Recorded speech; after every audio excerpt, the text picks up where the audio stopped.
सियावर रामचंद्र भगवान के। अपहरण एक उद्योग हो गया था। 30,000 से अधिक अपहरण की घटना आरजेडी के 15 वर्ष के कार्यकाल में बिहार के अंदर देखने को मिली थी। अगर अयोध्या में रामलला का मंदिर बनेगा तो सीतामढ़ी में माता जानकी का भी तो भव्य मंदिर का निर्माण होना है। मोदी बिहार में एनडीए की 202 सीटों वाली प्रचंड जीत के बाद जैसे जैसे आंकड़े सामने आ रहे हैं, उसकी समीक्षा भी बेहद ही दिलचस्प बनती जा रही है। बिहार विधानसभा चुनाव के नतीजों को अगर करीब से देखा जाए तो 2020 और 2025 में सीटों के अलावा हार जीत के मार्जिन में भी बड़ा उलटफेर देखने को मिलेगा।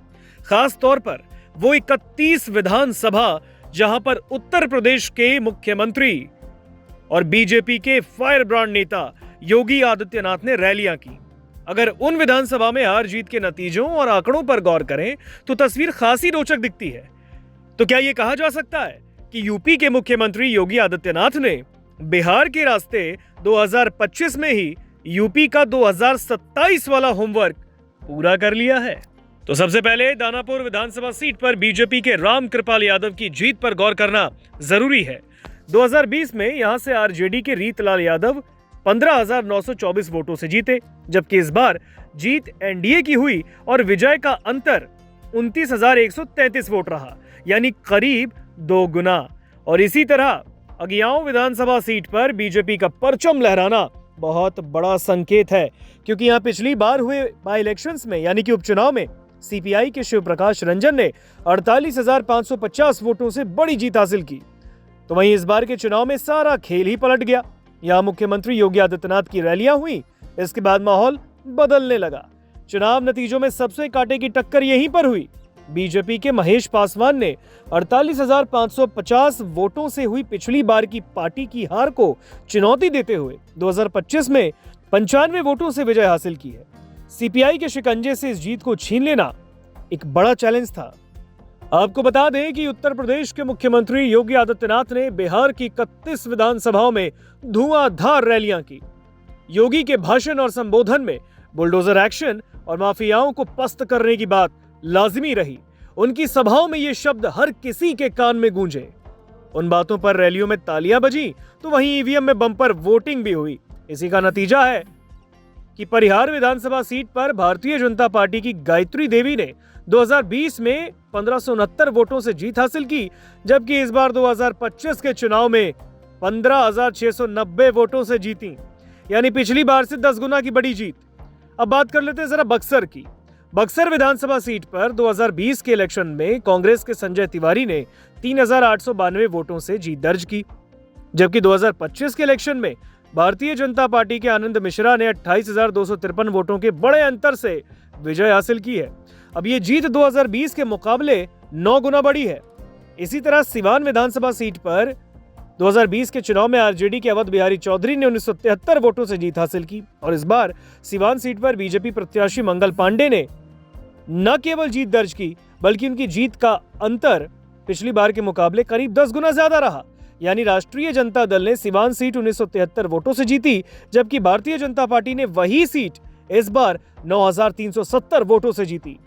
उत्तर प्रदेश के बाद बिहार में भी योगी आदित्यनाथ की माफियाओं और बदमाशों पर सख्त छवि का असर साफ दिखा। रैलियों में जुटने वाली भीड़ योगी के संबोधन के बाद हाथ हिलाकर समर्थन देती रही, तो वहीं जनता ने ईवीएम में अपना वोट देकर एनडीए को प्रचंड जीत देकर मजबूत सरकार की भूमिका तय कर दी। मुख्यमंत्री योगी आदित्यनाथ की रैलियों के बाद न केवल माहौल बदला, बल्कि जनविश्वास बढ़ा, और इस बात को मुजफ्फरपुर के आंकड़ों से समझते हैं। 2020 के चुनाव में मुजफ्फरपुर विधानसभा सीट पर कांग्रेस के विजेंद्र चौधरी ने 6,326 वोटों से जीत हासिल की और इस बार 2025 के चुनाव में बीजेपी के रंजन कुमार ने मुजफ्फरपुर सीट 32,657 वोटों के बड़े अंतर से जीती, यानी 2020 के मुकाबले जीत का अंतर 4 गुना से ज्यादा रहा।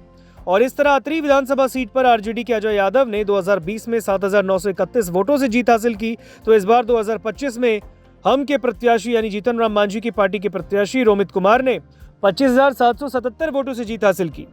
यानी 2020 की तुलना में 2025 की जीत 3 गुना बढ़ी है। मुख्यमंत्री योगी आदित्यनाथ ने जिन 31 विधानसभा सीटों पर रैलियां की थीं, वहां जीत के आंकड़े काफी पॉजिटिव हैं और इन 31 सीटों पर 2020 के चुनाव में एनडीए ने 20 और महागठबंधन ने 11 सीटें जीती। लेकिन इस बार इन सभी 31 सीटों पर एनडीए ने 26 सीटों पर जीत हासिल की और महागठबंधन को सिर्फ 5 सीटें मिल सकी। योगी आदित्यनाथ की रैलियों को लेकर लोगों ने ऑफ कैमरा और ऑन कैमरा इस बात को पूरी शिद्दत के साथ कबूल किया कि कानून व्यवस्था के प्रति उनकी सख्त छवि काफी पसंद की जाती है। इसके अलावा मुख्यमंत्री योगी ने जिस तरह यूपी में माफियाओं को मिट्टी में मिला दिया, उसका बड़ा संदेश बिहार समेत देश के कई राज्यों में साफ महसूस किया जा सकता है। बिहार में चुनावी रैलियों के बाद आए नतीजे इसकी गवाही दे रहे हैं। योगी के बुलडोजर ब्रांड वाली राजनीति को बिहार के लोगों ने कुछ खास वजहों से पसंद किया। दरअसल 1990 के दशक में बिहार की कानून व्यवस्था खस्ताहाल थी। उस दौर में यूपी की सीमा वाले करीब 10-12 जिलों से लोग पूर्वांचल में आकर बसने लगे। बिहार के लोग यूपी के बलिया, गाजीपुर, वाराणसी, आजमगढ़, मऊ और प्रयागराज आकर रहने लगे। इसलिए ये कहा जा सकता है कि योगी ने जिस तरह बिहार के चुनावी नतीजों के उलटफेर में बड़ी भूमिका निभाई है, उससे 2027 के यूपी चुनाव में पूर्वांचल पर असर पड़ने की उम्मीद जग सी गई है। यूपी के पूर्वांचल में बीजेपी के लिए जातिगत चुनौतियां काफी मुश्किल स्थिति पैदा करती रही हैं। लोकसभा चुनाव से लेकर विधानसभा चुनाव तक बीजेपी के क्षेत्रीय दलों का साथ मजबूरी में लेना ही पड़ता है। लेकिन बिहार में जिस तरह से चुनाव नतीजे आए हैं, उसने ये साबित कर दिया कि बीजेपी और योगी दोनों पर जनविश्वास बढ़ा है। मुख्यमंत्री योगी और यूपी बीजेपी के लिए बिहार के चुनावी नतीजों के मायने इसलिए अहम हो जाते हैं क्योंकि पूर्वांचल में बिहार के लोगों के तमाम कारोबार, व्यापार, रिश्तेदार, शादियां, सांस्कृतिक परिवेश काफी हद तक घुला मिला है और इसलिए बिहार के चुनावी नतीजों के मायने ये है कि जब तक वहां के लोगों ने सीएम योगी पर मुहर लगा दी है, तो यूपी के पूर्वांचल में भी 2027 की चुनावी हवा का रुख बदलना आसान हो सकेगा।